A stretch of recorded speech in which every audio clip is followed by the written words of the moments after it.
ومن الناس من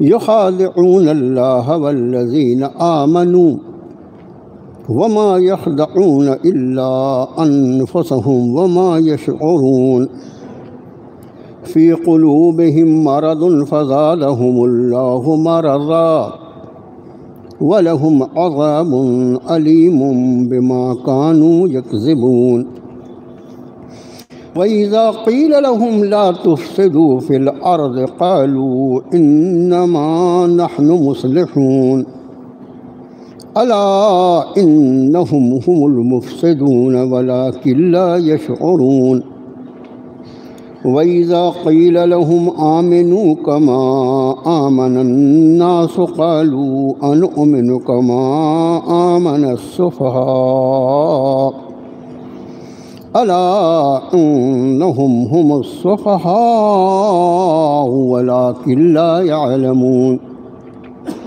وإذا لقوا الذين آمنوا قالوا آمنا وإذا خلوا إلى شياطينهم قالوا إنا معكم إنما نحن مستهزئون الله يستهزئ بهم ويمدهم في طغيانهم يعمهون أولئك الذين اشتروا الضلالة بالهدى فما ربحت تجارتهم وما كانوا مهتدين مثلهم كمثل الذي استوقد نارا فلما أضاءت ما حوله ذهب الله بنورهم وتركهم في ظلمات لا يبصرون صم بكم عمي فهم لا يرجعون أو كصيب من السماء فيه ظلمات ورعد وبرق يجعلون أصابعهم في آذانهم من الصواعق حذر الموت والله محيط بالكافرين يكاد البرق يخطف أبصارهم كلما أضاء لهم مشوا فيه وإذا أظلم عليهم قاموا ولو شاء الله لذهب بسمعهم وأبصارهم إن الله على كل شيء قدیر صدق اللہ العظیم۔ آمنت بما انزل اللہ من کتاب، قرآن پاک کے پہلے پارے میں سورۃ البقرہ کا دوسرا رکوع جو 13 آیات بینات پر مشتمل ہے، اس وقت آپ کو پڑھ کر سنایا گیا۔ سب سے پہلے ان آیات مبارکہ کا وہ ترجمہ جو ہماری اور آپ کی زبان میں ہوتا ہے، اور لوگوں میں سے بعض وہ ہیں جو کہتے ہیں کہ ہم ایمان لے آئے اللہ پر اور آخرت کے دن پر، حالانکہ وہ مومن نہیں ہیں۔ وہ دھوکہ دیتے ہیں اللہ کو اور ان لوگوں کو جو ایمان لے آئے، اور نہیں وہ دھوکہ دیتے مگر اپنے آپ کو، اور انہیں خود اس کا شعور نہیں ہے، سمجھ نہیں ہے۔ ان کے دلوں میں بیماری ہے، پھر اللہ نے ان کی بیماری کو اور بڑھا دیا، اور ان کے لیے دردناک عذاب ہے، اس لیے کہ وہ جھوٹ بولتے ہیں۔ اور جب ان سے کہا جاتا ہے کہ تم زمین میں فساد مت پھیلاؤ، وہ کہتے ہیں ہم تو اصلاح کرنے والے ہیں، سدھار کرنے والے ہیں، آگاہ ہو جاؤ، بے شک وہ وہی فسادی ہیں، لیکن وہ اس کو سمجھتے نہیں۔ اور جب ان سے کہا جاتا ہے کہ تم ایمان لے آؤ جیسے ایمان لے آئے لوگ، تو وہ کہتے ہیں کہ ہم ایمان لائیں جیسے ایمان لے آئے بے عقل لوگ۔ آگاہ ہو جاؤ، خبردار، وہ خود ہی بے عقلے ہیں، لیکن اس چیز کو وہ جانتے نہیں ہیں۔ اور جب ان کی ملاقات ایمان والوں سے ہوتی ہے تو کہتے ہیں ہم تو ایمان لائے ہیں، اور جب وہ اپنے شیطانوں کے پاس جاتے ہیں تو کہتے ہیں ہم تو تمہارے ساتھ ہیں، در حقیقت ہم تو مذاق کر رہے تھے، اللہ مذاق فرماتا ہے اپنی شان کے اعتبار سے اور ڈھیل دیے جاتا ہے انہیں ان کی سرکشی میں وہ اندھے ہو کے بہک رہے ہیں۔ یہ وہ لوگ ہیں انہوں نے ہدایت کے بدلے میں گمراہی کو خریدا ہے، پھر ان کی تجارت انہیں کوئی فائدہ نہ پہنچا سکی اور نہ ہی وہ ہدایت پا سکے۔ ان کی مثال جیسے مثال اس شخص کی جس نے آگ جلائی ہو اور پھر جب اس آگ نے ارد گرد کے سارے ماحول کو روشن کر دیا تو اللہ نے ان کے نور کو چھین لیا اور چھوڑ دیا انہیں اندھیاریوں میں، وہ کچھ دیکھ ہی نہیں سکتے۔ یہ بہرے ہیں، گونگے ہیں، اندھے ہیں، اب یہ نہیں لوٹیں گے۔ یا دوسری مثال جیسے آسمان سے بارش ہو رہی اور ایسی بارش کہ گھٹا ٹوپ اندھیاریاں اور کڑک اور بجلی، وہ اپنے کانوں میں اپنی انگلیوں کو ٹھونسے لیتے ہیں موت کے ڈر سے، اور اللہ انکار کرنے والوں کو، کافروں کو گھیرے ہوئے ہیں۔ قریب ہے کہ بجلی ان کی بصارتوں کو چھین لے، اچک لے، اور پھر جب ذرا روشنی ہوتی ہے تو اس میں چلنے لگتے ہیں، اور جب ان پر اندھیرا چھا جاتا ہے تو کھڑے ہو جاتے ہیں۔ اگر اللہ چاہتا نا تو ان کی سماعت اور بصارت سب کا سب چھین لیتا۔ بے شک اللہ ہر چیز پر پوری قدرت رکھتا ہے۔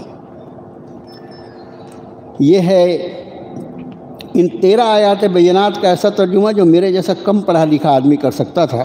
ہمارے جن ساتھیوں نے دوسرے تراجم دیکھے ہوں گے درس میں آنے کے پہلے، ان کو انداز ہوگا کہ اللہ عز و جل نے اس رکوع میں کیا مضامین بیان فرمائے ہیں۔ میں نے پچھلے درس میں ایک بات عرض کی تھی، آخری میں درس کی، کہ اس درس میں جس میں سے پہلے ہم ربط مضمون کو انشاءاللہ آپ کے سامنے بیان کریں۔ یہ قرآن شریف کا مطالعہ کرنے والا دیکھے کہ اس اللہ کے کلام کے مضامین کا ایک دوسرے سے ربط اور تعلق کتنا ہے۔ کسی زمانے میں ترجمے ایسے ہوا کرتے تھے جس کو گلابی اردو لوگ بولتے تھے، معلوم نہیں کون سی اردو ہوتی ہے وہ، لفظی ترجمہ، لفظ کے نیچے لفظ، لفظ کے نیچے لفظ، جملہ بھی ہم کو بنانا پڑتا تھا۔ تو اس وقت عام طور سے لوگ قرآن شریف کا ترجمہ پڑھنے سے ہی کتراتے تھے کہ بھئی یہ تو سمجھ میں نہیں آتا۔ ہمارا اللہ کا شکر ہے، اللہ کا فضل ہے، ہمارے علماء ربانی نے قرآن پاک کے با محاورہ ترجمہ اور ایک سے ایک ترجمے، کسی ایک ترجمے کے بنا ایک سے ایک ترجمے، کسی بہت اچھی اردو ہو تو بہت ہی اعلیٰ اردو میں، کسی کی میرے جیسی بالکل لنگڑی لیلوئی کمزور اردو ہو، اس کے اعتبار سے مختلف تراجم موجود ہیں جن کو پڑھ کر آدمی کو لگتا ہے کہ ماشاءاللہ کیا اللہ کا کلام ہے اور کیا مضامین بیان ہے، اور پھر اس کی تفسیریں جو ہیں وہ اس کو مزید واضح کرتی ہیں۔ سورہ فاتحہ، یہ ربط مضمون آپ کا خادم عرض کر رہا، سورہ فاتحہ، پوری سورہ فاتحہ جو 7 آیات پر مشتمل ہے، اس پوری سورۃ شریفہ میں ایک دعا کی تلقین فرمائی گئی، ایک دعا، ایک جملے کی، اور اس دعا کے ساتھ دعا کیسے مانگی جائے، رب العرش العظیم کے آگے اپنی درخواست کیسے گزاری جائے، اس کا سلیقہ سکھلا دیا۔ ہم صرف اس دعائیہ آیت شریفہ پر اہدنا الصراط المستقیم، لفظی ترجمہ، رہنمائی فرمائیے ہماری، ہدایت دیجیے ہمیں صراط مستقیم کی، اور آسان ترجمہ، ہمیں سیدھے راستے کی ہدایت دے دیجیے۔ اب اس ہدایت دے دیجیے میں 3 چیزیں شامل ہیں۔ ہدایت کا راستہ سمجھا دیجیے، اس پر چلنا آسان فرما دیجیے، اور اس کے نتائج، جو ہدایت کے نتائج ہیں، اس سے بھی ہمیں بہرا فرما دیجیے۔ تینوں چیزیں اہدنا میں موجود ہیں۔ تو اہدنا الصراط المستقیم ایک دعا، اس اہدنا الصراط المستقیم کی دعا کی تعلیم فرما کر رب کائنات نے اپنے بندوں کو ایک ایسی جامع دعا، آپ کو لگی ہے تو سورہ فاتحہ کی تفسیر میں کہنا چاہیے، لیکن اب میں عرض کر رہا ہوں، ایک ایسی جامع کس کو کہتے ہیں جس میں ساری کی ساری ضرورت کی چیزیں جو ہیں وہ پیوست ہو جائیں، جذب ہو جائیں۔ ایک ایسی جامع دعا کی تلقین فرمائی رب کائنات نے، تعلیم فرمائی، جس میں دنیا اور آخرت کی ساری بھلائیاں اس کے اندر موجود ہیں۔ اس کو ایک مثال سے آپ کے سامنے بیان کرتا ہوں۔ اہدنا الصراط المستقیم میں جو بندے نے دعا کی ہے اپنے رب سے صراط مستقیم کی ہدایت کی، یا یہ کہا جائے کہ ظاہر ہے کہ جو کچھ مانگا جائے گا وہ تو اپنے رب سے ہی مانگا جائے گا، اس کے سوا تو سارے کے سارے بھکاری ہیں۔ وہ اکیلا اپنی ذات میں غنی ہے، وہ اکیلا اپنی ذات میں رزاق و ذو القوت المتین ہے، وہ اکیلا اپنی ذات میں رب السماوات والارض و رب العرش العظیم ہے۔ وہ ساری قوتوں اور طاقتیں سب کے سب اکیلے اس کے دست قدرت میں ہیں، اس کے سوا کسی اور کے آگے کیا ہاتھ پھیلایا جا سکتا ہے؟ سارے کے سارے جو ہیں سب کے سب اسی کے آگے ہاتھ پھیلائے ہوئے ہیں۔ جو خود فقیر ہو اس سے کوئی کیا سوال کیا جا سکتا ہے؟ جب سب فقیر ہیں تو سوال اسی سے کیا جا سکتا ہے جس کی بارگاہ میں سارے فقیروں کے ہاتھ پھیلے ہوئے ہیں۔ ایک بات۔ دوسری بات، اس اہدنا الصراط المستقیم میں یہ دعا تو صرف تجھ سے کرنی ہے، اور ہماری زندگی کی ہزاروں ضروریات، انسانی زندگی جو ہے مختلف ضروریات کا مجموعہ ہے، اتنی ضروریات، رب کائنات نے ایسی دعا تعلیم فرمائی جو زندگی اور آخرت کی ساری حاجات اور ساری ضروریات کو گھیرے میں لے لیتی ہے۔ اہدنا الصراط المستقیم۔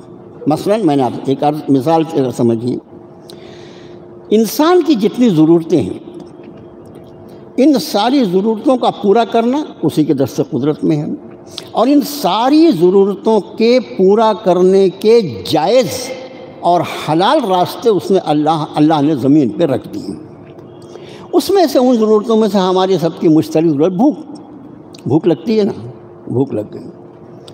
اب بھوک جو ہے یہ اللہ کی بنائی ہوئی ضرورت ہے، تو اس نے اس ضرورت کو پورا کرنے کے لیے اس زمین کو ہمارے لیے رزق حلال سے بھر دیا۔ اس رزق حلال کو صرف تلاش کرنے کی ذمہ داری ہمارے حوالے ہے۔ وَابْتَغُوا مِنْ فَضْلِ اللَّهِ، اللہ کے فضل کو تلاش کرو۔ ہاتھ پیر ہلانا پڑے گا، رزق کے حاصل کرنے کے لیے ہاتھ پیر ہلانا پڑے گا، بس ہمارے ذمہ اتنا ہی ہے، تو ذرا ہاتھ پیر ہلا۔ میں آپ سے مثال کے طور پر عرض کروں کہ وہ جو مزدلفہ میں جب حاجی قیام کرتا ہے عرفات سے واپسی، تو مزدلفہ سے اس کو کنکریاں لینا ہے، کہاں کے لیے؟ مینا میں۔ اگلے دن جمرات میں اس کو رمی کرنا ہے۔ جتنے ہمارے یہاں ساتھی ہیں اس میں سے اکثر کو اللہ نے حج کی، یعنی کہنا چاہیے کہ حج جیسا زبردست فریضہ ادا کرنے کی توفیق عطا فرمائی ہے۔ جن لوگوں کو اللہ نے اس کی توفیق عطا فرمائی، اللہ ان کے حج کو قبول فرمائے۔ جو اب تک نہیں جا سکے، میں ان سب کے لیے دعا کرتا ہوں اللہ ان کے بال بچوں سمیت ان کو حج بیت اللہ کی توفیق عطا فرمائے۔ کوئی خواہش اگر مومن کی ہوتی ہے تو میرے بھائیو ایک ہی تمنا ہوتی ہے، اس گھر کو دیکھ لیں۔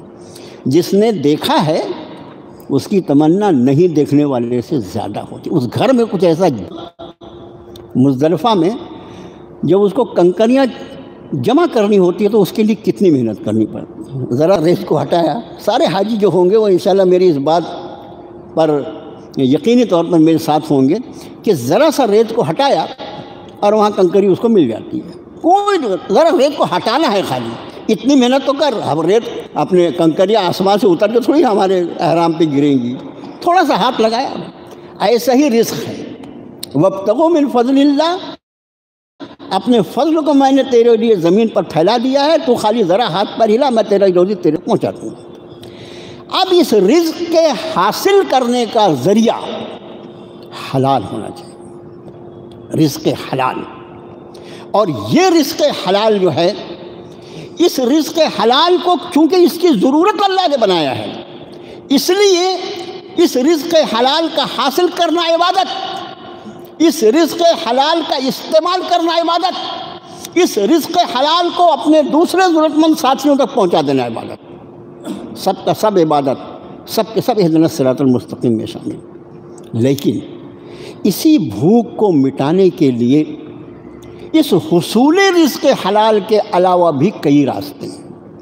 چوری ہے، ڈکیٹی ہے، ظلم ہے، چھین لینا ہے، غنڈہ گردی ہے، کتنے راستے ہیں، یہ سارے کے سارے راستے جو ہیں یہ اہدنا الصراط المستقیم کے خلاف ہیں۔ گویا اہدنا الصراط المستقیم مانگ کر آدمی نے اپنی زندگی کی ساری ضروریات جائز طریقوں پر حاصل کر کے اس کو جائز طریقے پر استعمال کرنے کی دعا کر لی، اور اسی لیے اس کے رب نے فرمایا ان ربی الی صراط مستقیم، میرے بندے یہ وہ صراط مستقیم ہے، جتنی تیری جائز ضروریات ہیں ان سب چیزوں کے پورے کرنے کے جو میں نے سیدھے سیدھے راستے بنائے ہیں وہ ایک راستہ ہے، اور ان سب راستوں پر چل کر بندہ میری ذات تک پہنچتا ہے۔ یہ اہدنا الصراط المستقیم پورے لوازم۔ اب میں نے بھوک کی مثال دیا، آپ باقی سب چیزوں پر اس کو خیر آپ اپنے نکاح پر سمجھ لیجئے اور دوسرے سارے معاملات پر سمجھ لیجئے۔ اس آیت شریفہ میں دیکھیں گے کہ اہدنا الصراط المستقیم میں بندے نے جو دعا کی وہ یہ کہ وہ ساری میری جو ضروریات آپ نے بنائی ہیں میرے مولا، ان ساری ضروریات کو پورا کرنے کا وہ راستہ مجھے بتا اور سکھا دیجئے اور چلنے کی توفیق عطا فرمائیے جو آپ کی مرضی کے مطابق ہے۔ اور ایک ہی راستہ ہو سکتا ہے۔ اب اس کے بعد جب بندے نے یہ دعا کی تو رب کائنات نے فرمایا الف لام میم ذالک الکتاب لا ریب فیہ، میرے بندے تم مجھ سے یہ دعا کرتا ہے ہدایت کی، میری سب سے بڑی عطا تو نے مانگا ہے، اور وہ بھی اس لیے مانگا کہ میں نے سکھایا ہے، ورنہ تجھے کیا پتا تھا ہدایت کیا ہے؟ ہدایت کیا ہے اس کا انداز آپ قرآن شریف کی اس آیت شریفہ سے فرمائیں کہ جب اہل جنت کو جنت میں داخل کیا جائے گا تو جنت کی نعمتیں جس کا کوئی تصور نہیں کر سکتا کوئی انسان، ان نعمتوں میں اپنے آپ کو پا کر جنتی کے زبان پر جو جملہ آئے گا شکرانے کا وہ یہ ہوگا الحمدللہ الذی ہدانا لہذا وما کننا لنہتدی لولا ان ہدانا اللہ۔ ساری تعریفیں اس اللہ کے لیے، یہ سورہ اعراف کی آیت ہے، ساری تعریفیں اس اللہ کے لیے جس نے میری رہنمائی، ہماری رہنمائی اس راستے کی طرف فرما دی، اور اگر اللہ نے ہدایت نہ دی ہوتی تو ہم اس راستے تک نہیں پہنچ سکتے تھے۔ یہ اہدنا الصراط المستقیم۔ بندے نے دعا کی، فرمایا ذالک الکتاب لا ریب فیہ ھدی للمتقین۔ بندے میں تیرے حوالے ہدایت نامہ کر رہا ہوں، لیکن اس ہدایت نامے سے فائدہ اٹھانے کے لیے پہلی صفت ہوگی متقین۔ ہر اس بندے کو اس کتاب سے ہدایت ملے گی جو میرا لحاظ کر کے زندگی گزارنا چاہے گا۔ انسان ہے، انسان بن کر زندگی گزارنا چاہے گا، اس کے لیے بھرپور ہدایت کے ساتھ۔ اور اگر کوئی انسان ہونے کے بعد بھی جانور کی طرح زندگی گزارنا چاہے، جب اس نے خود فیصلہ کیا ہے کہ وہ انسان ہونے کے بعد بھی جانور کی طرح زندگی گزارے گا، اب اگر میں اپنی قوت جو مجھے حاصل ہے اس کے ذریعے اگر میں اس پر روک لگاؤں تو اس کی اس آزادی کی مخالفت ہو جائے گی جو میں نے اس کے امتحان کے لیے زمین پر دے کر پیدا کیا۔ تو فرمایا پہلی صفت متقین، تقوی ہونا، اللہ کا لحاظ کر کے زندگی گزارنے کی تمنا ہونا، خواہش ہونا۔ اور پھر جب یہ خواہش پیدا ہوگی، جب یہ جذبہ پیدا ہوگا تو اس جذبے کے پیدا کرنے کے لیے ہونے کے لیے جو چیز اس کی صفات میں گنائی گئی اس میں یؤمنون بالغیب، پہلے اس کو اندیکھی حقیقتوں پر ایمان لانا ہوگا، اس کو نماز قائم کرنا ہوگا، اس کو اللہ کے دیے ہوئے رزق میں سے خرچ کرنا ہوگا۔ جتنے خرچ کرنے کے یعنی درجات ہو سکتے سب جگہ، اپنی ذات پہ بھی خرچ کرنا ہے، اپنے ماں باپ پہ بھی خرچ کرنا ہے، اپنی آل اولاد پہ بھی خرچ کرنا ہے، اپنے رشتہ داروں کنبے قبیلوں پہ بھی خرچ کرنا ہے، اور اپنے سماج کے ضرورت مندوں پہ بھی خرچ کرنا ہے۔ دین کی خدمت کرنے والوں پر بھی خرچ کرنا ہے، مساجد بھی بنانا ہے، مدارس بھی بنانا ہے، کالجز بھی بنانا ہے، اسکول بھی بنانا ہے، سارے جو کہاں کام نیکیوں کے سب میں خرچ کرنا، وَمِمَّا رَزَقْنَاهُمْ يُنْفِقُونَ۔ اور اس کے ساتھ پھر ایمانیات میں آپ پر جو کتاب نازل فرمائے گی اس کے ساتھ جو پچھلی کتابیں نازل فرمائے گی ان پر بھی ایمان رکھنا ہے، وَبِالْآخِرَةِ هُمْ يُوقِنُونَ، اور آخرت پر وہ پورا یقین رکھنا۔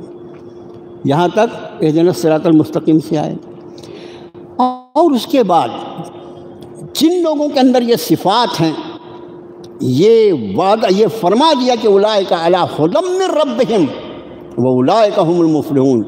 اب اگر کوئی اللہ کی زمین پر اس کے ہدایت یافتہ بندوں کو دیکھنا چاہتا ہے تو وہ دیکھے، وہ ان صفات کے حامل ہوں گے جو ہم نے ان آیتوں میں بیان فرمائی ہیں۔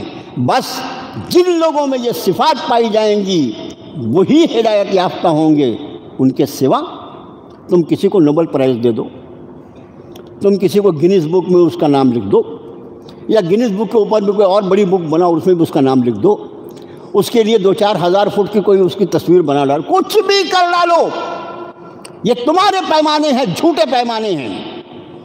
ہمارا پیمانہ جو ہے وہ ہم نے بیان کر دیا، اولئک علی ھدی من ربہم واولئک ھم المفلحون۔ اگر کوئی ہدایت یافتہ لوگوں کو گروہ کو دیکھنا چاہتا تو وہ دیکھے وہ ان صفات کے حامل۔ یہ 5 آیتیں ہیں، 5 آیتیں سورۃ البقرہ کی ابتدائی 5 آیتیں۔ اس کے بعد 6 اور 7 نمبر کی آیت جو ہے، ان الذین کفروا سواء علیہم اانذرتہم ام لم تنذرہم لا یؤمنون۔ اب رہے وہ جو کفر کرنے والے کفر پہ اڑے ہوئے ہیں، جن کو ضد ہے کہ وہ انکار سے نہیں ہٹیں گے، وہ نہیں مانیں گے، میں ان کے لیے برابر ہے نبی صلی اللہ علیہ وسلم، آپ چاہے ان کو سمجھائیں، ڈرائیں نہ ڈرائیں، وہ ایمان نہیں لائیں گے، وہ ایمان نہیں لائیں گے۔ یہ رب کائنات فرما رہا ہے، اس کے علم میں ہے کہ ان کو ایمان نہیں ملنا ہے۔ اور آخری میں فرما دیا کہ ختم اللہ علی قلوبہم، ان کی اس ہٹ دھرمی کی وجہ سے، یہ بات میں نے پچھلے درس میں بہت وضاحت سے، ان کی اس ہٹ دھرمی کی وجہ سے رب تعالیٰ نے بھی یہ فیصلہ فرما دیا کہ ان کی آنکھوں پر اور ان کے کانوں پر پسارا پردے ڈال دی جائے، اور ان کے وہ اپنے سیل لگا دی جائے، ان کے دلوں پر اور ان کے کانوں پر سیل لگا دی جائے، ان کی آنکھ اور ان کی آنکھوں پر پردہ ڈال، وَلَهُمْ عَذَابٌ عَظِيمٌ۔ یہ ربط ہے اہدنا الصراط المستقیم، ہدایت پانے والوں کی صفات یعنی اہل ایمان، اور اہل ایمان کے بعد آخری 2 آیتوں میں اہل کفر۔ 2 گروہ، اصل میں 2 ہی گروہ ہیں، یہاں پر پہلے کے 15 بنا لو آپ۔ اللہ کے نزدیک فیصلے والے دن لا یستوی اصحاب النار و اصحاب الجنہ، اصحاب الجنت هم الفائزون۔ 2 ہی گروہ ہوں گے، جنت والے، جہنم والے، اور کامیاب وہ ہوں گے جس کو جنت کا فیصلہ کر دیا۔ 2 ہی گروہ ہوں گے۔ ان 2 گروہ کے علاوہ ایک تیسرا گروہ ہے جس کا تذکرہ آج کے رکوع میں آپ کریں، اور آپ انداز فرمائیں اس گروہ کا تذکرہ اس 13 آیات میں سے 3 آیات میں ان کی صفات بیان کی، پھر ان کے مختلف حالات بیان فرمائے، ان کی مثالیں بیان فرمائی۔ یہ تیسرا گروہ جو ہے یہ گروہ منافقین کا کہلاتا ہے، یہ گروہ منافقین کا کہلاتا ہے۔ اب ظاہر ہے کہ ایمان والے تو اللہ کرے میرا آپ کا ہم سب کا شمار اہل ایمان میں اللہ فرمائے، اہل جنت میں فرمائے، وہ تو جنت میں مزے کر رہے ہوں گے انشاءاللہ۔ لیکن اہل نار میں یہ 2 گروہ ہیں، ایک تو کھلے انکار کرنے والے، انہوں نے ہاتھ اٹھائے کہہ دیا ہم کو آپ کی دعوت نہیں ماننا، کھلا ہوا دشمن ہے۔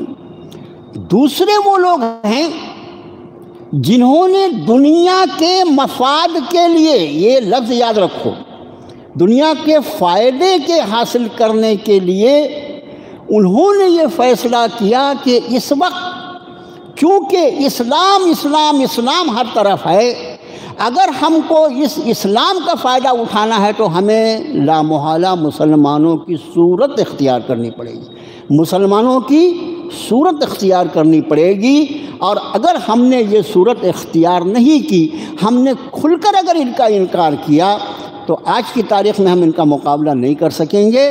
اس لیے بہتر یہ ہے کہ دل کے اندر عقیدہ، ایمان یا کفر یہ کہاں رہتا ہے؟ دل میں رہتا ہے نا، عقیدے کی جگہ قلب ہے۔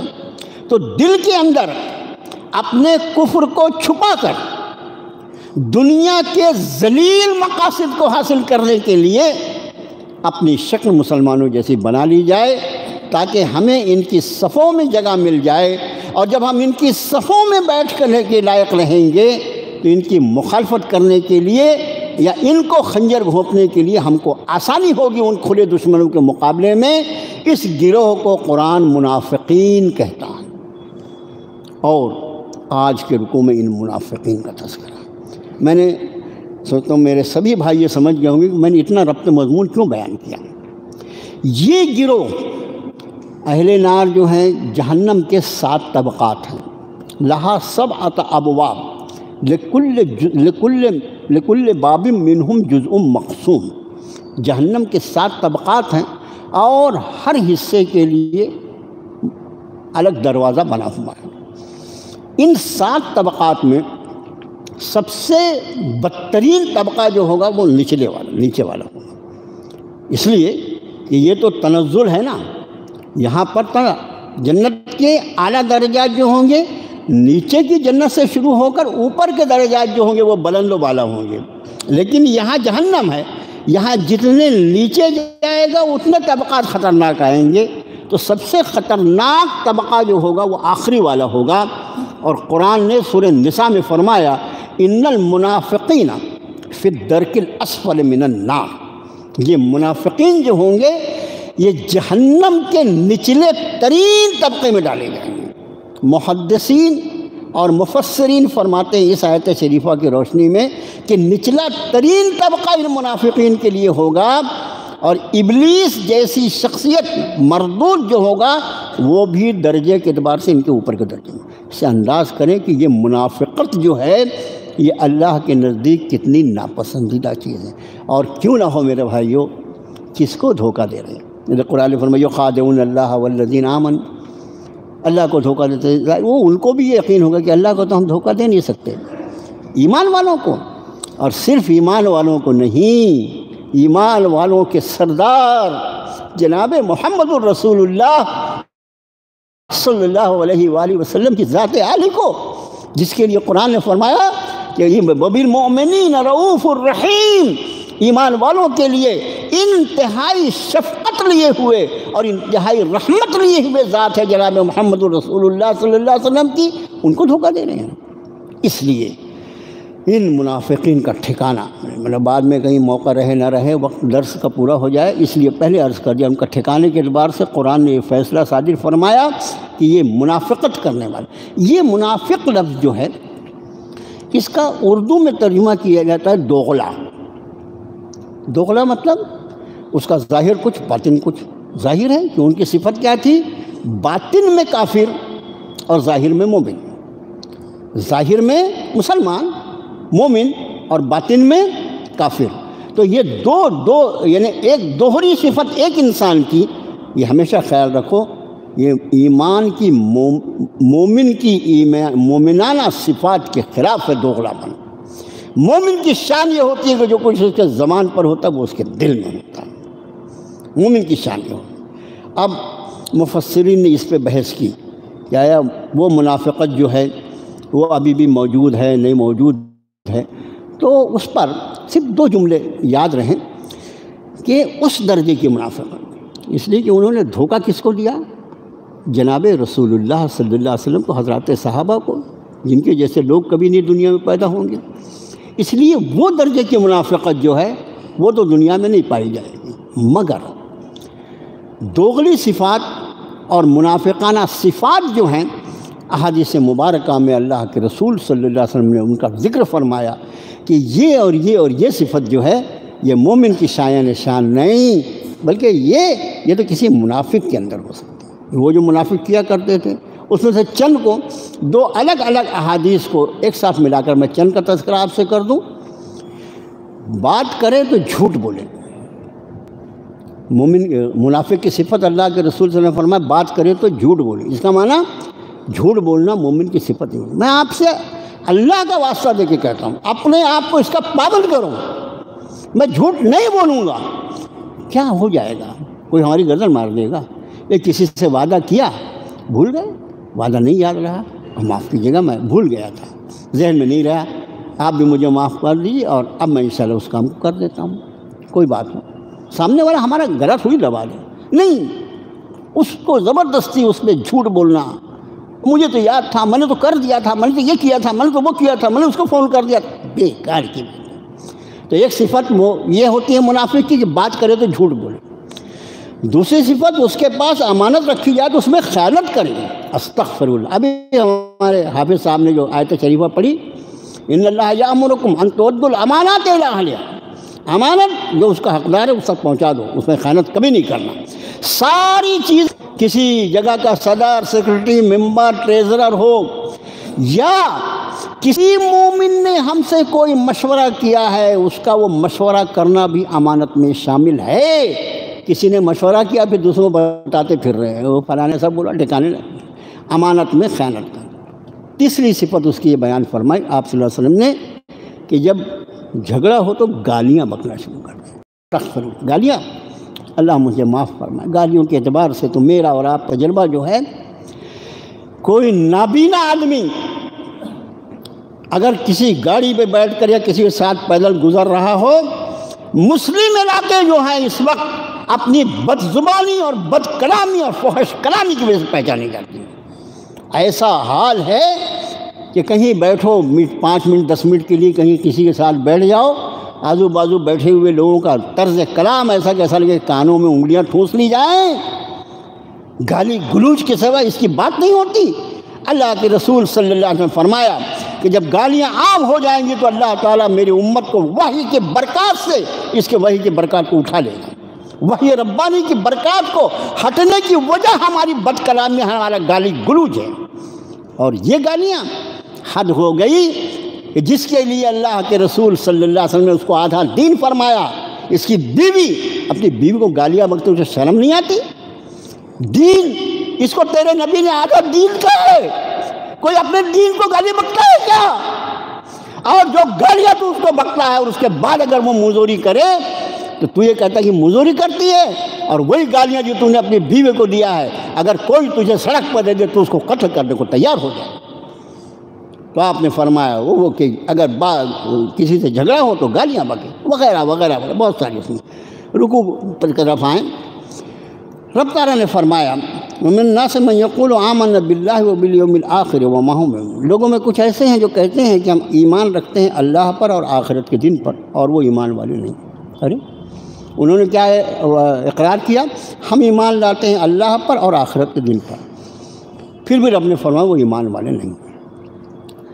منافقین کا جو گروہ ہے ان میں بہت زیادہ اکثریت یہودیوں کی ہیں، دوسرے بھی ہیں، مشرکین بھی ہیں، لیکن یہودیوں کی اکثریت ہے۔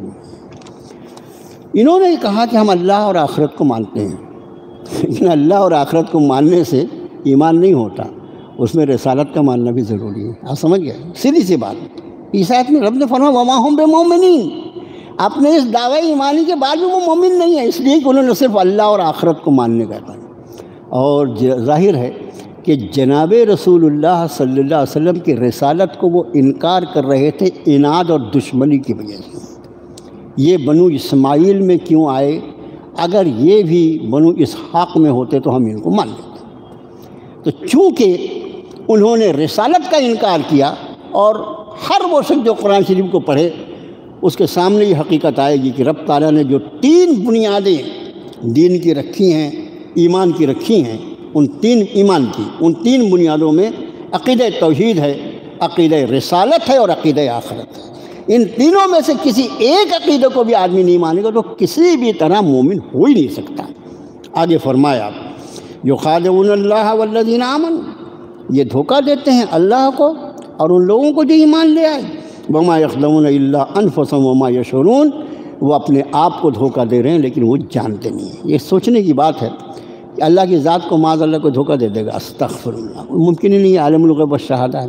ایمان والوں کے سردار جناب محمد الرسول اللہ صلی اللہ علیہ وسلم موجود ہیں، وحی کے ذریعے وحی کے ذریعے وحی کا آنا جانا شروع ہے، خاتم الانبیاء پر جبریل کا آنا جانا شروع ہے، ان کے کالے کرتوتوں کی اطلاع حضرت حق جل مجدہ وہ عالم الغیب والشہادہ اپنے نبی کو دیتا ہے۔ یہاں تک احادیث مبارکہ میں ہے کہ اللہ کے رسول صلی اللہ علیہ وآلہ وسلم کو سارے منافقین کا نام جبریل نے آ کر بتا دیا تھا کہ اللہ تعالیٰ نے فرمایا ہے فلاں فلاں فلاں فلاں فلاں فلاں یہ منافق، ایک ایک کا نام جانتے تھے۔ لیکن سلام ہو جناب محمد الرسول اللہ صلی اللہ علیہ وسلم کے ذات عالی کو اور ان کے حسن اخلاق، ایک ایک کا نام جانتے ہیں، لیکن جب وہ ایمان والوں کے صفوں میں ایمان والوں کی شکلیں بنا کر بیٹھے ہوئے ہیں تو ان کے ساتھ وہی معاملہ کیا جاتا ہے جو مخلص صحابہ کے ساتھ کیا جاتا ہے۔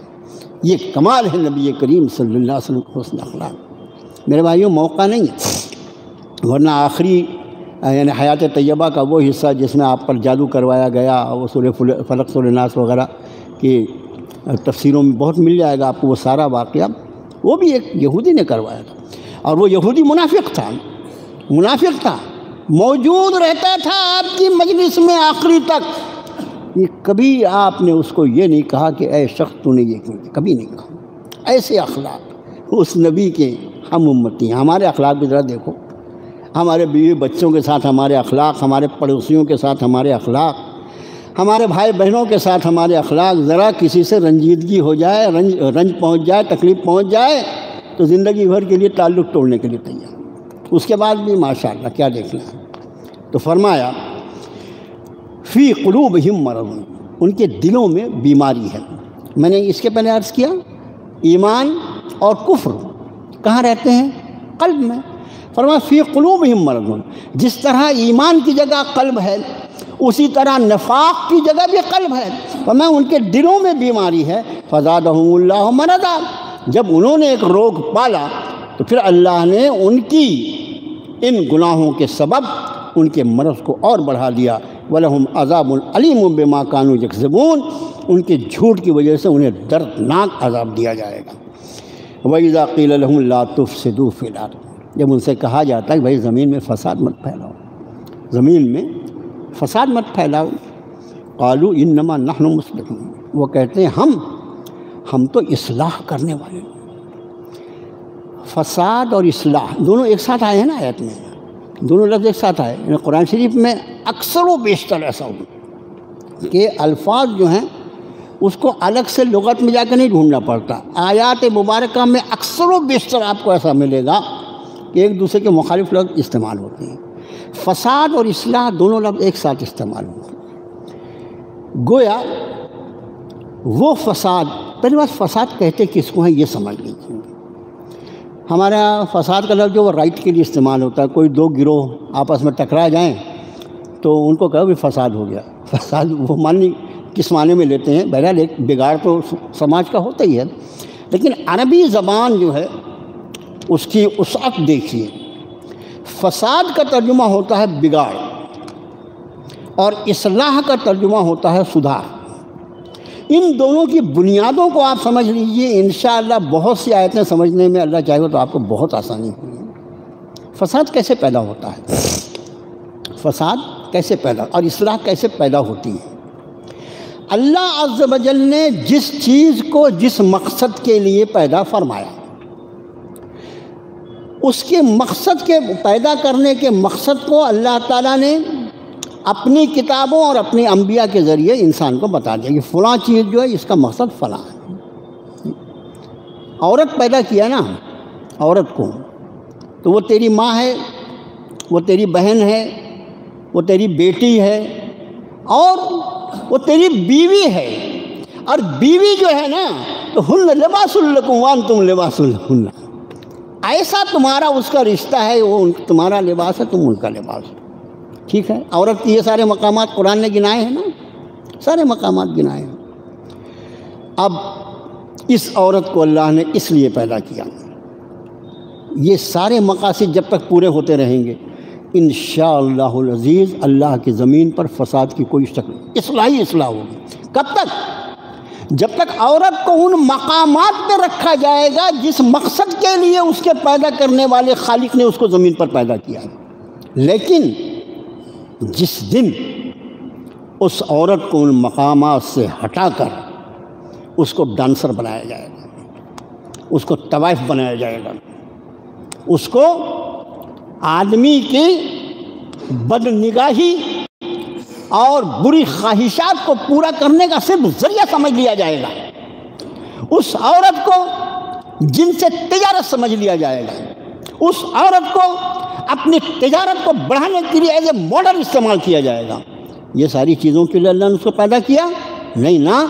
جب ان مقاصد میں اس کو استعمال کیا جائے گا فساد پیدا ہو۔ بس اصلاح اس وقت تک موجود رہے گی اللہ کی زمین پر جب تک اللہ کی پیدا کردہ چیزوں کو ان مقاصد میں استعمال کیا جائے گا جس کے لیے اللہ نے اس کو پیدا کیا ہے، اور جس دن ان مقاصد سے ہٹ کر من مانی اس کا استعمال کیا جائے گا وہاں سے فساد شروع ہو جائے گا۔ پیسہ معمولی چیز ہے، انسان کی زندگی کا قوام ہے پیسہ۔ یہ پیسہ جب تک جائز ضروریات پر پورا ہوگا اس وقت تک اصلاح کا ماحول بنا رہے گا، ہر طرف خوشحالی رہے گی، اس سے اپنی جائز ضروریات پوری کی جا رہی ہیں، دوسروں کی ضروریات پوری کی جا رہی ہیں، اس کو انسانیت کی فلاح کے لیے استعمال کیا جا رہا ہے، اصلاح کی شکل بنی رہے گی۔ لیکن جس دن یہی پیسہ نام و نمود پر خرچ کیا جائے گا، یہی پیسہ اپنی خواہشات نفسانی کو پورا کرنے کے لیے پیدا کیا جائے گا، قطع نظر اس سے کہ اللہ نے اس کی اجازت دی ہے یا نہیں، تو یہ خوب سمجھ لو وہاں سے فساد شروع ہو جائے گا۔ تو فساد اور اسلام یہ اگر آپ کو یاد رہے گا تو انشاءاللہ قرآن کی سینکڑوں آیتیں جہاں اصلاح اور فساد کا لفظ آئے گا تو آپ کو بہت آسانی سمجھ میں آ جائیں گی۔ اصلاح پیدا ہوتی ہے اللہ کی پیدا کردہ چیزوں کو اللہ کی رضا کے مطابق استعمال کرنے تک، اور جہاں سے اس کو اللہ کی رضا سے ہٹایا جاتا ہے اور منمانی اس کا استعمال کیا جاتا ہے وہاں سے فساد شروع ہو جاتا ہے۔ ان سے کہا جاتا ہے لا تفسدوا فی الارض، زمین میں فساد مت پیدا کرو۔ قالوا انما نحن مصلحون، صاحب ہم تو اصلاح کرنے والے ہیں، ہم تو ریفارمر لوگ ہیں۔ فما لا انہم هم المفسدون ولکن لا یشعرون، خبردار سن لو اس بات کو، یہی فسادی لوگ ہیں، خود جانتے نہیں ہیں۔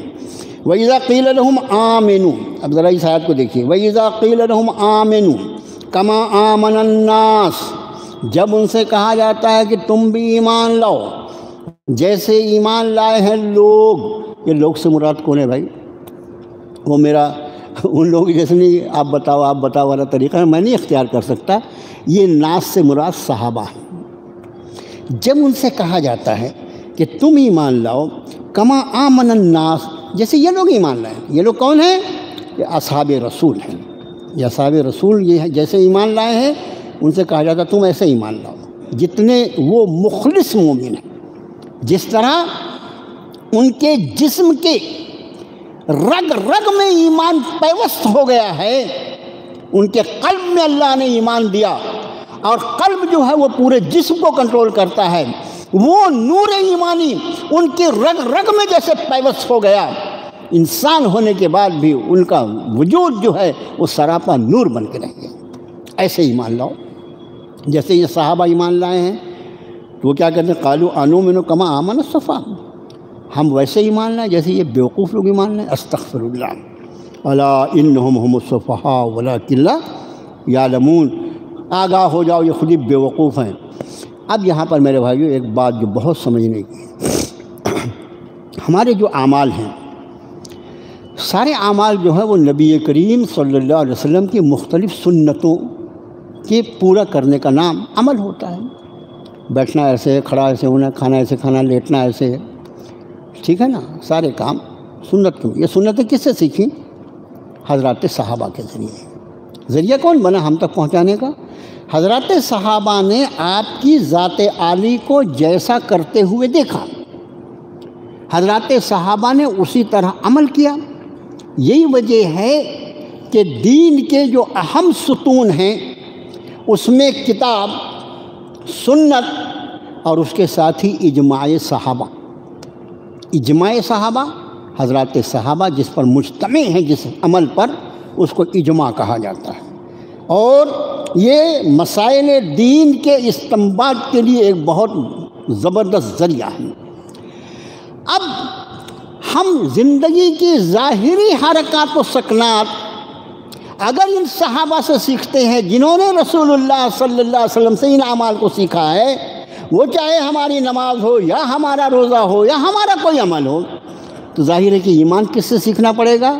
ایمان بھی ان صحابہ نے براہ راست جناب نبی کریم صلی اللہ علیہ وسلم سے سیکھا ہے۔ اس کتاب کی روشنی میں جب قرآن نے کہا آمن الرسول بما انزل الیہ من ربہ والمؤمنون، کہ خود رسول صلی اللہ علیہ وسلم اور سارے ایمان والوں کا ایمان کی بنیاد جو اللہ نے نازل فرمایا، تو ہمیں ایمان بھی ویسا بنانا ہوگا جیسا صحابہ کا ایمان۔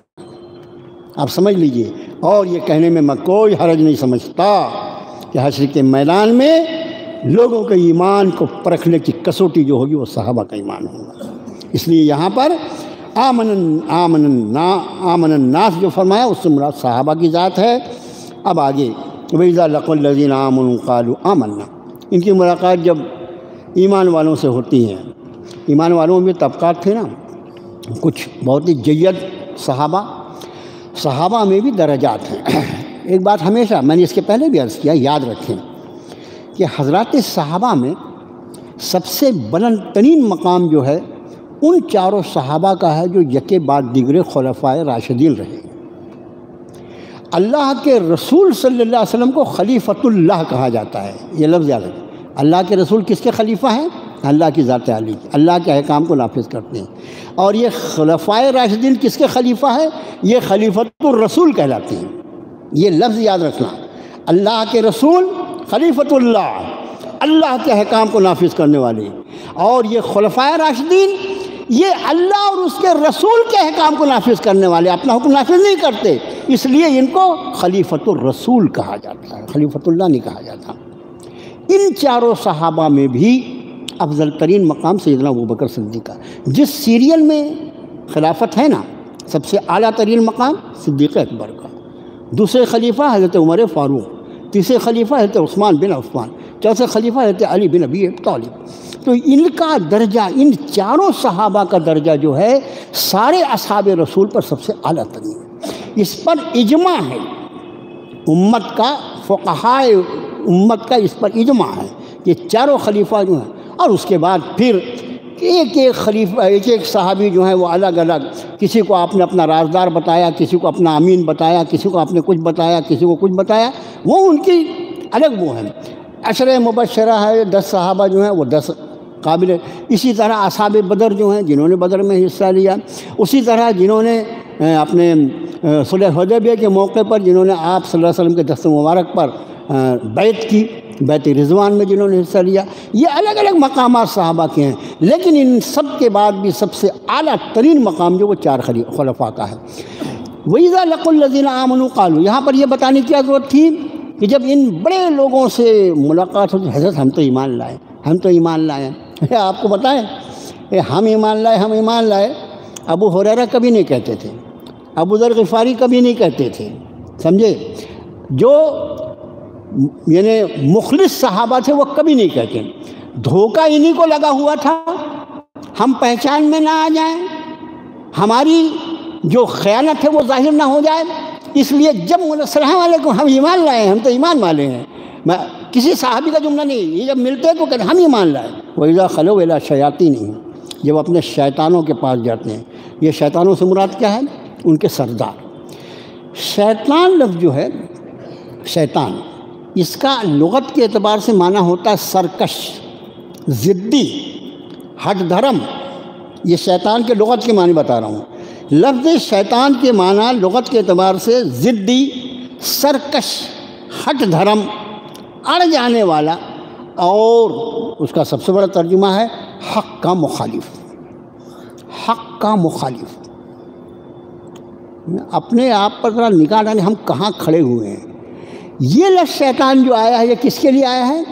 منافقوں کے جو سردار تھے، جو اس پوری مشن کو چلا رہے تھے، الی شیاطینہم، جب وہ اپنے سرداروں کے پاس جاتے ہیں ان کو شیطان قرآن نے کہا اس لیے کہ یہ حق کے مخالف تھے، یہ حق کے مخالف تھے، یہ اپنے کفر پر اپنے نفاق پر اڑے ہوئے تھے، یہ دشمن حق تھے، اس لیے ان کو شیطان کہا گیا۔ قرآن شریف میں شیطان کا لفظ عموماً جنوں کے لیے استعمال ہوا ہے، لیکن کئی مرتبہ انسانوں کے لیے بھی استعمال ہوا ہے، انسانوں کے لیے بھی۔ اس کا معنی یہ کہ یہ صفت جس انسان میں پائی جائے وہ بظاہر انسان ہونے کے بعد بھی اس شیطانی صفت کے اعتبار سے اس صف میں جاتا ہے۔ اللہ کی پناہ، اللہ مجھے اور آپ کو اپنے پناہ میں رکھے۔ یہی وجہ ہے کہ جو سورہ ناس میں رب تعالیٰ نے ہمیں دعا سکھلائی، الذی یوسوس فی صدور الناس من الجنۃ والناس۔ آپ دیکھیے قرآن پورا کہاں ہو رہا ہے، وہ جو وسوسہ ڈالتا ہے لوگوں کے دلوں میں۔ اب یہ وسوسہ اگر وہ چھپا ہوا شیطان ڈالے، جنات ڈالے تو وہ تو دکھائی نہیں دیتا، لیکن یہی وسوسہ اگر ہم کو گوگل ڈال دے تو، یہی وسوسہ اگر ہم کو فیس بک ڈال دے تو، یہی وسوسہ کبھی مولوی صاحب ڈال دے تو کیا ہوگا؟ الذی یوسوس فی صدور الناس، ہر وہ جو لوگوں کے دلوں میں وسوسہ ڈالتا ہے، یعنی حق کے بارے میں مشکوک کر دیتا ہے، یہ ٹھیک ہے یا یہ ٹھیک ہے۔ جب یہ ٹھیک ہے یہ ٹھیک کا مشورہ اس کے پاس آتا ہے شک شبہ، تو اس کے بے برکتی یہ ہوتی ہے کہ وہ نیک اعمال سے بھی چلا جاتا ہے۔ فرمایا وہ جو وسوسہ ڈالتا ہے لوگوں کے دلوں میں، الذی یوسوس فی صدور الناس من الجنۃ والناس، وہ وسوسہ ڈالنے والا چاہے جنوں میں سے ہو یا چاہے شیطان انسانوں میں سے ہو۔ تو میرے بھائیو، یہ شیاطین کا لفظ جو استعمال ہوا ان منافقین کے لیے جو ان کے سرغنہ تھے، ان کی سربراہی کر رہے تھے۔ اب آگے کا مضامین جو ہے، وقت پورا ہو رہا ہے درس کا، آخری حصے میں چلتے ہیں جہاں دو مثالیں بیان فرمائیں، بیچ کی آیتیں چھوڑ رہے ہیں طویل رکوع ہونے کی وجہ سے۔ کہ ان کی ایک مثال تو رب نے یہ فرمایا کہ جیسے ان کی مثال ایسی جیسے کسی نے آگ جلائی۔ یہ آگ جلائی سے مراد نبی کریم صلی اللہ علیہ وسلم کی ذات عالی، کہ جنہوں نے ایمان کے نور کو لوگوں کے سامنے پیش کیا، جن کی ذات قیامت تک کے لوگوں کو ایمان کا نور جو نصیب اور میسر ہوگا اس کا ذریعہ ہوگی محمد رسول اللہ صلی اللہ علیہ وسلم، آپ کی ذات۔ اور جب یہ آگ روشن ہوئی تو ان کا حال یہ ہوا کہ اطراف کی چیزیں جب روشن ہوئیں تو اللہ نے ان کے نور بصیرت کو چھین لیا۔ یہ وہ منافق ہیں جو پکے منافق ہیں، وہ اپنے منافقت سے باز آنے والے نہیں۔ دوسری مثال او کصیب من السماء فیہ ظلمات ورعد وبرق، جیسے بارش ہو رہی ہو اور اس میں جب بجلی چمکتی ہے تو یہ چلنے لگتے ہیں اور اندھیرا ہوتا ہے تو رک جاتے ہیں۔ یہ ان منافقوں کی کیفیت ہے جو دوسرے درجے کے تھے، جو شک اور شبہ میں تھے۔ انہوں نے اسلام قبول کیا تھا، اسلام میں ارے مال غنیمت آ رہا ہے، واہ مال غنیمت ملے گا، کیا اچھی بات ہے، مال غنیمت ہم تو گئے بھی نہیں تھے، ہم کو بھی اس میں حصہ مل رہا ہے، فلاں ہے ڈھکاں ہے۔ اور پھر جہاد میں چلنا ہے، جہاد میں چلنا ہے، میرے تو 3 چوکپ ہیں، میں کیسے جاؤں گا، فلانا ہو گیا۔ اچھا اب اللہ کے نام پہ خرچ کرنا ہے، اتنی محنت سے کمایا، خرچ کرنا پڑے گا کیا اپنے بال، یہ ساری چیزیں یعنی کبھی ادھر ہوتے تھے، کبھی جس کو ہماری زبان میں ڈھلمل یقین بولتے ہیں۔ آسانیاں دیکھا تو دل خوش ہو گیا، ہاں ٹھیک ہے، اور ذرا سختیاں اور مصائب آئے، آزمائشیں آئیں تو پیچھے کو ہٹ گئے۔ یہ دوسری مثال ان لوگوں کے لیے، بس اتنا خیال رکھیں۔ فرمایا یکاد البرق یخطف ابصارہم، یہ تو اللہ کا معاملہ ہے کہ ان کا چونکہ ابھی شک و شبے میں ہے تو ان کی بصارت سماعت کام کر رہی ہے، اگر اللہ چاہتے تو وہ بھی ان سے چھین لیتے اور اس کے نتیجے میں وہ بالکل بے بس ہو کے رہ جاتے۔ اس لیے کہ ان اللہ علی کل شیء قدیر، اللہ کی ذات ہر چیز پر پوری قدرت رکھتی ہے۔ میرے بھائیو، یہ منافقوں کا تذکرہ تھا۔ اللہ سے دعا کریں کہ اللہ تعالیٰ ہم کو منافقت کی ساری چھوٹی بڑی شکلوں سے اپنی حفاظت میں رکھے۔ وما توفیقی الا باللہ۔ ایک اعلان یہ ہے کہ ہمارے بھائی نظام بھائی کی والدہ کی طبیعت کیسی بیماریاں اور مرض، اللہ تعالیٰ سب کو شفائے کاملہ عاجلہ مستقلہ عطا فرمائے۔ اللہ ہمیں صراط مستقیم عطا فرما دے۔ اللہ تو نے اہدنا الصراط المستقیم کی ہمیں تعلیم فرمائی۔ اللہ ہم تیرے سامنے تیری سکھلائی ہوئی دعا لے کر حاضر ہوئے ہیں۔ اہدنا الصراط المستقیم صراط الذین انعمت علیہم غیر المغضوب علیہم ولا الضالین۔ اللہ ہم میں دنیا کو بھی آسان فرما دے اور آخرت کو بھی آسان فرما دینا۔ اللہ امت مسلمہ کو ہر آزمائش سے اپنی حفاظت میں رکھ۔ اللہ ترکی میں اور شام میں جو زلزلے آئے، ان زلزلوں میں جو ایمان والے تیری بارگاہ میں پہنچے، اللہ ہم ان سب کے لیے دعائے مغفرت کرتے ہیں۔ اللہ جن لوگوں کا جو نقصان ہوا، مولا تو ہی آقا ہے، تو ہی مالک ہے، اللہ ان سب نقصانات کی بھرپائی فرما دے۔ اللہ ہمارے ملک کو اور بقیہ پورے دنیا کے حصوں کو ایسے زلزلوں سے اور ایسی پریشانیوں سے اپنی حفاظت میں رکھ۔ اللہ حفاظت بس تیری ہی حفاظت ہے مولا، اللہ تیرے سوا کوئی حفیظ نہیں۔ فاللہ خیر حافظا وہو ارحم الراحمین۔ اللہ یہ سب سے بہترین حفاظت فرمانے والا ہے اور وہی سب سے زیادہ رحم فرمانے والا ہے۔ اللہ ہمیں اپنے رحم کی بھیک دے دے، اپنے کرم کی بھیک دے دے، اللہ مغفرتوں کی بھیک دے دے، اللہ عافیتوں کی بھیک دے دے۔ اللہ تو ہی دنیا اور آخرت کا مالک ہے، اللہ ہم بھی تو تیرے ہی بندے ہیں۔ اللہ ہم پر نگاہ کرم فرما دے مولا، اللہ ہم پہ نگاہ کرم فرما دے مولا، اللہ ہمارے مریضوں کو شفا عطا فرما دے، پریشان حالوں کو پریشانی دور فرما دے۔ اے اللہ جن کو جو مشکلات درپیش ہیں ان سب کو اپنے فضل و اپنے کرم سے آسان فرما دے۔ اللہ جن کی روزی میں تنگی ہے، اللہ ان کی روزی میں وسعت عطا فرما دے، فراغت عطا فرما دے ان کو۔ ان اللہ یرزق من یشاء بغیر حساب والی روزی عطا فرما۔ اے اللہ ساری زندگی اپنی رضا پہ گزارنے کی توفیق عطا فرما۔ اے اللہ ہمیں موت بھی اپنی رضا پہ عطا فرمانا۔ اے اللہ اس بحال میں ہمیں تو اپنی بارگاہ میں طلب فرمانا کہ ہماری زبان پر محض تیرے فضل و کرم سے کلمہ توحید لا الہ الا اللہ محمد الرسول اللہ جاری ہو جائے۔ وصلی اللہ تعالی علی خیر خلقہ محمد وآلہ وصحبہ اجمعین۔